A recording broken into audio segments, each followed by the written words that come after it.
Hello friends. दोस्तों, क्या आपको पता है हमारे देश में पेट्रोल का प्राइस इसके बनने के टाइम मात्र 25 रुपये पर लीटर होता है, लेकिन हमें तो 72 रुपये पे करने पड़ते हैं। और पिछले कुछ दिनों से तो हद ही हो गई जब इसके प्राइसेस इतने बढ़ गए कि हमें 81 रुपये पर लीटर तक देने पड़ रहे हैं।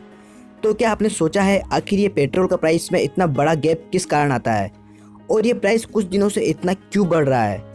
तो गाइस, आज का वीडियो है इसी पर, जिसमें हम फ्यूल की पूरी जर्नी को देखेंगे और जानेंगे इसके प्राइस ज़्यादा होने के कारण। तो दोस्तों, बने रहिए वीडियो के अंत तक। So guys, welcome to Knowledge Fire and let's begin this video. तो फ्रेंड्स, पेट्रोल की जर्नी स्टार्ट होती है क्रूड ऑयल से। IOCL, ONGC, रिलायंस जैसी ऑयल सेक्टर वाली कंपनीज बाहर से क्रूड ऑयल को इम्पोर्ट करती है। इन्हें ये अभी के अकॉर्डिंग 20.06 पर लीटर का पड़ता है।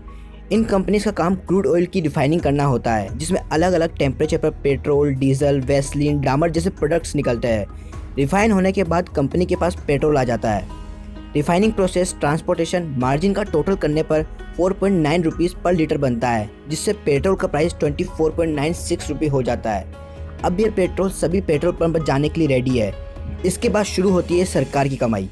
सबसे पहले इस पेट्रोल पर सेंट्रल गवर्नमेंट द्वारा एक्साइज ड्यूटी लगाई जाती है, जो कि 132% है।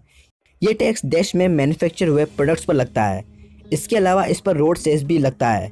ये दोनों मिलकर 33 पर लीटर होते हैं। इसके अलावा हर पेट्रोल पंप के डीलर खुद का कमीशन भी रखते हैं, जो कि ऑन एन एवरेज 3.6 रुपये पर लीटर होता है।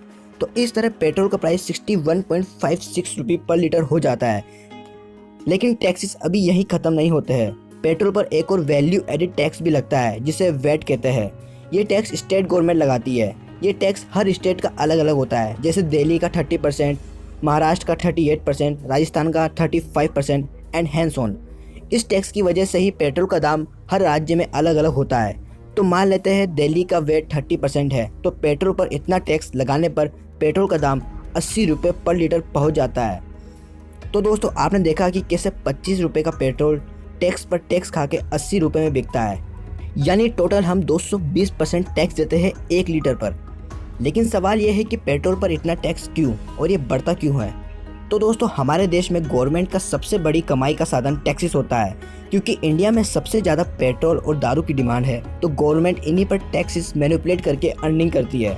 According to financial year 2019, centre और स्टेट गवर्नमेंट ने मात्र पेट्रोल और डीजल से 6 लाख करोड़ रुपए की अर्निंग करी है। तो ज़्यादा टैक्स लगाने से गवर्नमेंट ज़्यादा अर्न कर पाती है। यही कारण है टैक्सेस का ज़्यादा होना। वर्तमान में पेट्रोल के प्राइसेस इसलिए बढ़ रहे हैं क्योंकि लॉकडाउन की वजह से कोई भी अपने व्हीकल यूज़ नहीं कर रहा, जिससे सरकार की कमाई में बहुत बड़ी गिरावट आई है। और कोरोना की वजह से देश में खर्चा भी बढ़ गया है।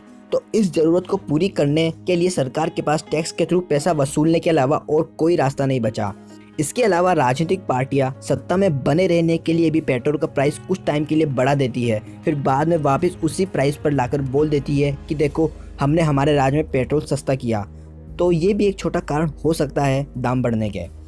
तो दोस्तों, आशा करता हूँ आपके समझ आ गया होगा कैसे पेट्रोल के प्राइस डिसाइड होते हैं, कैसे ये हर राज्य में अलग अलग है और क्यों इसे बढ़ाया जाता है। वीडियो पसंद आया हो तो गाइस इसे लाइक करें और अपने दोस्तों के साथ शेयर भी करें। कोई भी डाउट हो तो कमेंट करें, मैं ज़रूर जवाब दूंगा।